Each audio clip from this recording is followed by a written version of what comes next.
అడవిలోని అందరూ వినండి. ఈ రోజు నుంచి లియో మన అడవికి కొత్త రాజు. కొత్త రాజు మనల్ని భయపెడతాడా? జింక, సింహం అంటే అందరికీ భయం. లియో, భయపడకండి స్నేహితులారా, ఈ అడవి మనందరిది. కుందేలు, సహాయం చేయండి, నేను ఇక్కడ చిక్కుకున్నాను. లియో, భయపడకు చిన్న స్నేహితురా, నేను నిన్ను కాపాడుతాను. ఆ తోడేళ్ళు అడవిలోకి వచ్చాయి.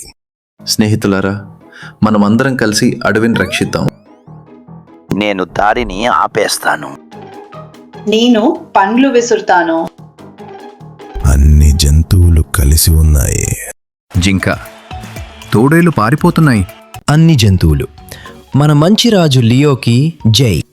లియో తదుపరి సాహసాన్ని చూడడానికి సబ్స్క్రైబ్ చేయండి. సబ్స్క్రైబ్ చేసి తదుపరి ఎపిసోడ్ చూడండి.